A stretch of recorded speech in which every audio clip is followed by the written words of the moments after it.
You can make it Let's make happen, bro. You got your fucking March, connections. March, Make it happen.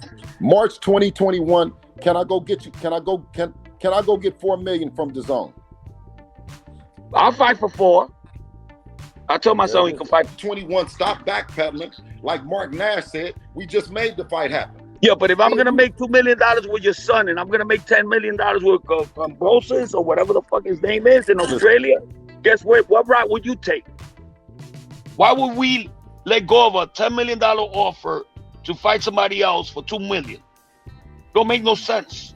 We already proved ourselves. We don't need to go backwards. Like I told everybody, we're going forward.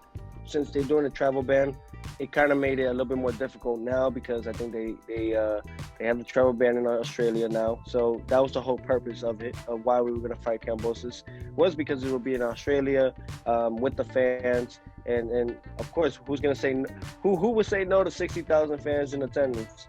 No one. So that was the whole goal for it. Now that the fact that due to COVID and everything, they have the travel ban, that kind of takes everything out the equation where we might face Devin Haney next.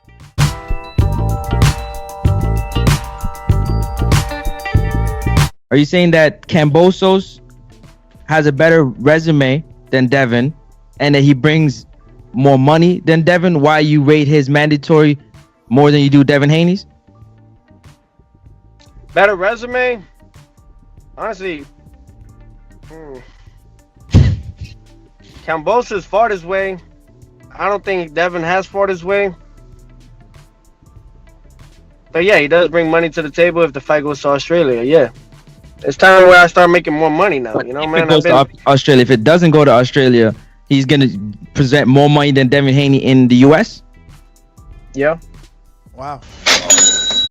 He needs to take the fight. Whether he gets 2 million or 3 million, he needs to take the fight. You know, he's not gonna get whatever he really thinks he might get. He's gonna get less than that. So, and I think he needs to understand that and where he's at in the opposition where he's at. We're gonna choose a fight date. We're gonna choose a fight month because we're the A side. Give us 10 million. We fight Devin tomorrow. Devin, how much? 10 million. Okay. You can do that? Oh shit. I can do that. Yeah. You do? Let's do it. You want me allowed? That's the problem. You want me You're allowed? talking to the wrong people. You can make it happen, bro. You got your fucking connections. Make it happen. March 2021.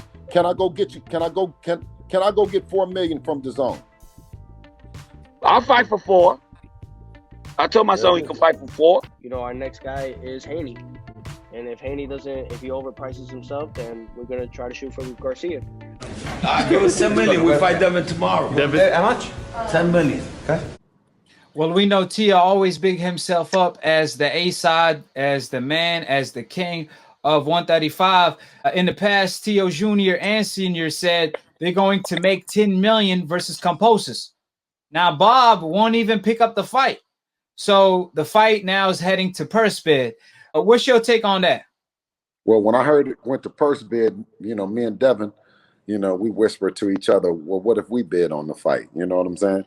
So it's one of those things about being a promoter and Devin being a young promoter, and the fact that now you can be involved in those things. You can go and bid on the fight. You know what I mean? You have the resources, you have the connections to do it. You know what I'm saying? But it's something that we're considering. Let me get it clear over here. So are you trying to put Tio on your undercard, or are you trying to host the whole event?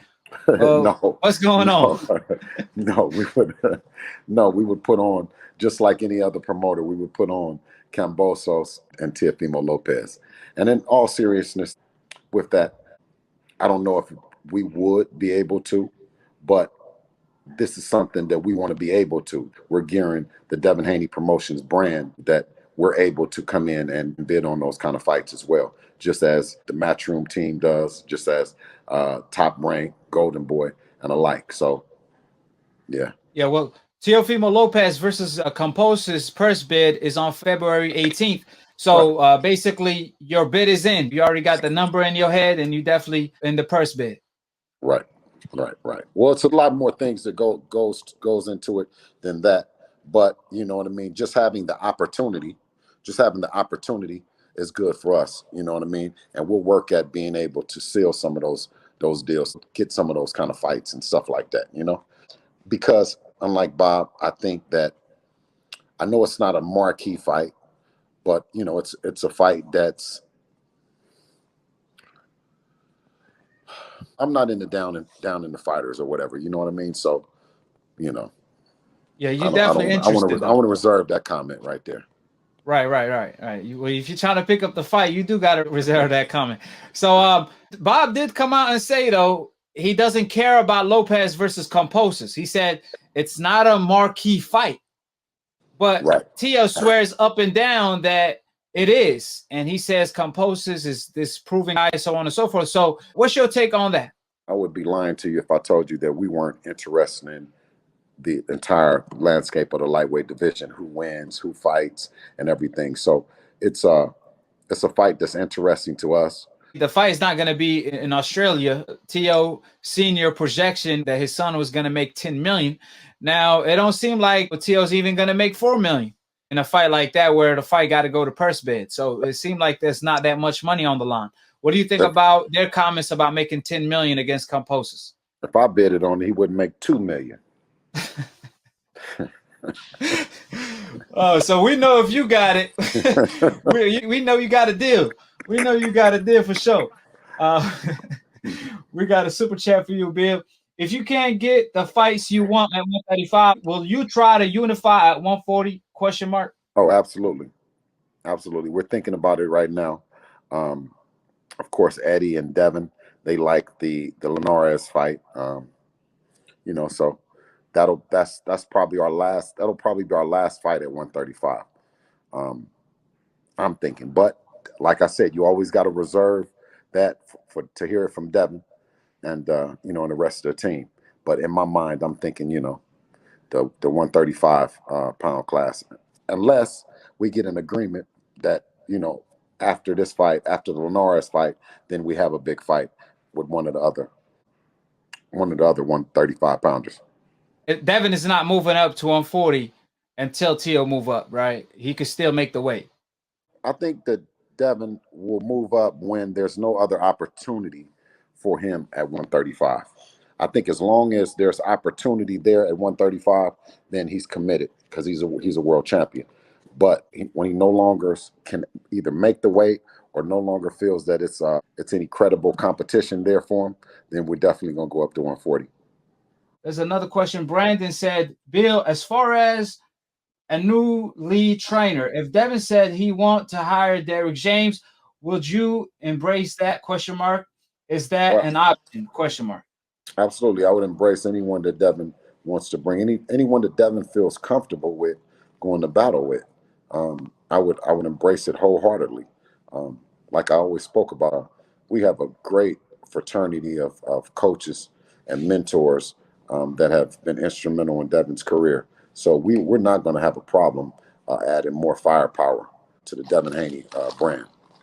Yes, sir. Yes, sir. If you got to rank the lightweight division from 1 to 4, how the ranking will be? 1, Devin. 2, Tank. 3,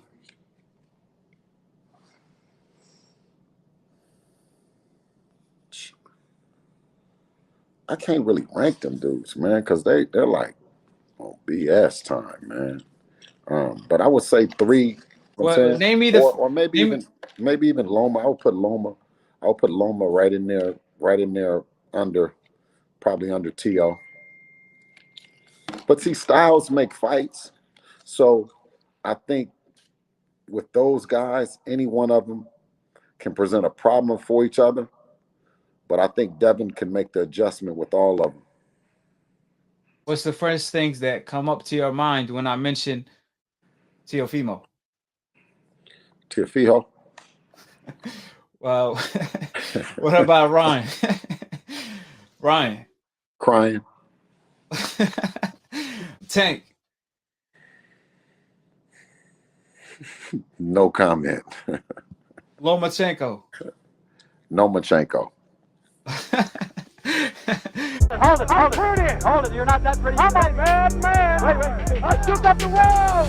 I shook up the world. I shook up the world. honest, there's only one God, Allah, and Muhammad is his final messenger. That's what I said, Larry, on the Bungle fight. Thanking you. They call me the problem, but you could call me the can man, because anybody can get it. Africans, Americans, Dominicans, Mexicans, anybody can get it.